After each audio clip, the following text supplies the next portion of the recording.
Hello, this is Hyejun from Hana Academy Seoul. Today we'll introduce you the EunPyeong Hanok, which is the first and only traditional Korean village in Seoul.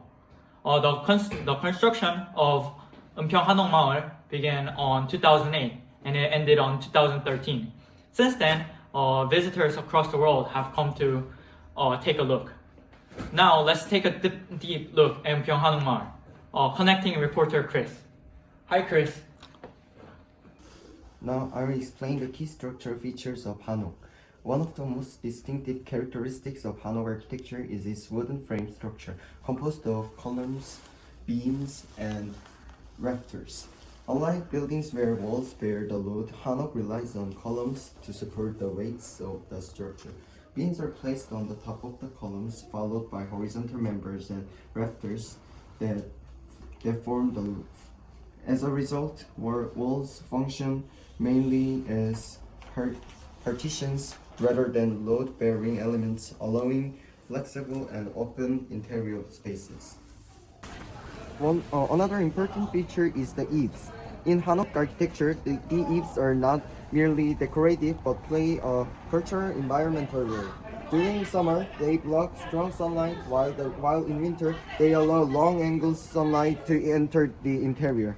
The exposed rafters also make the structure itself a visible part of the building's aesthetics. Thank you, Chris, for introducing and explaining the basic structure of Hanok. Let's further listen to the scientific principle embedded into Hanok through reporter Sang-Yun. Hello, Sang-Yun. Could you explain the scientific principles of Hanok? Hi, Hyejun. Hello, I'm reporting from EunPyeong Hanok Village, located in EunPyeong District, Seoul. At first glance, this place looks like a typical traditional Korean village, with tiled roof, wooden floors, and wide eaves. But if you look more closely, you'll find that this village is fundamentally different from most Hanok villages we know. When people think of Hanok, they often say things like this: they're cold, they're inconvenient, nice to visit, but hard to live. Yet here in EunPyeong Hanok Village, people are actually living in these houses today. So the key question becomes this: why does living in Hanok work here while it feels like difficult in many other Hanok villages? The answer is not simply tradition or atmosphere, but rather design, urban planning, and physical structures. Let's first talk about why Hanok are often perceived as cold.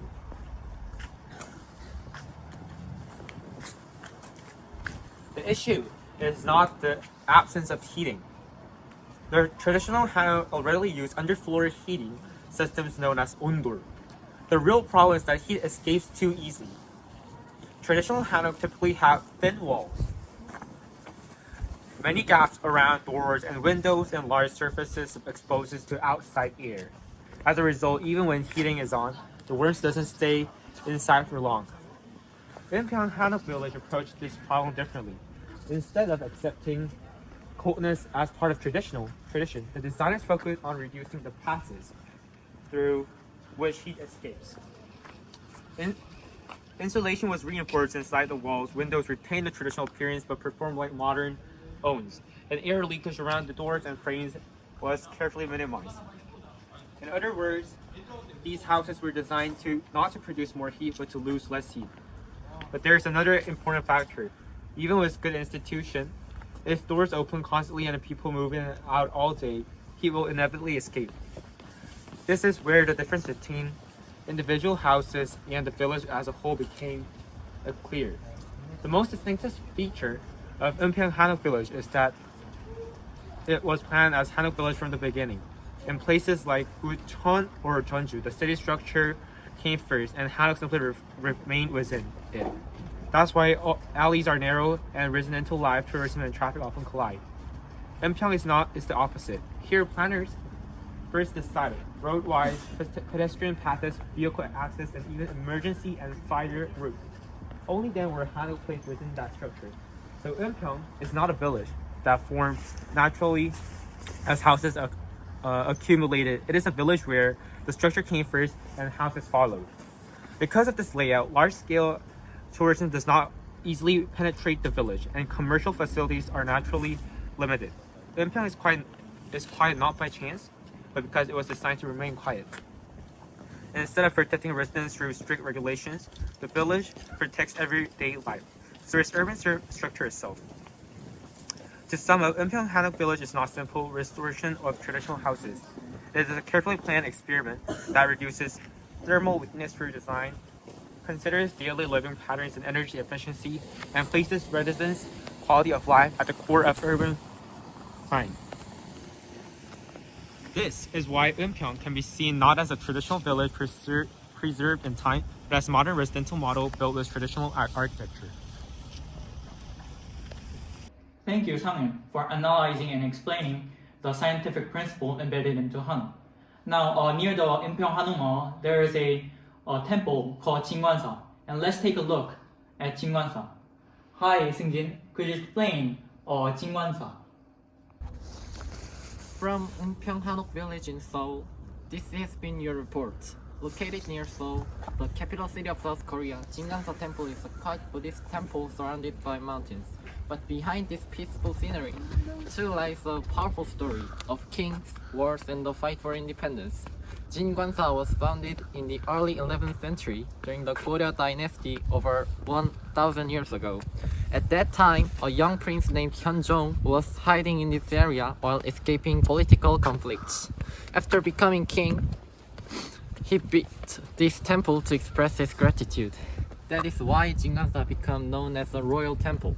During the Joseon dynasty, Buddhism was discovered by the government. Many temples disappeared, but Jingwansa survived. Because it was close to the capital, it continued to serve as a place of prayer for the royal family. Even after the wars and destruction, the temple was rebuilt again and again. Jingwansa played an important role during the Japanese occupation of Korea from 1910 to 1945. In 209, 6 Korean national flags were discovered hidden inside the temple. They had been seen secretly stored to protect them from Japanese authorities. This showed that Jingwansa has been used as a hidden base by Korean independence activists. Today, these flags are recognized as national treasures. Today, Jingwansa is a place of meditation, history, and reflection.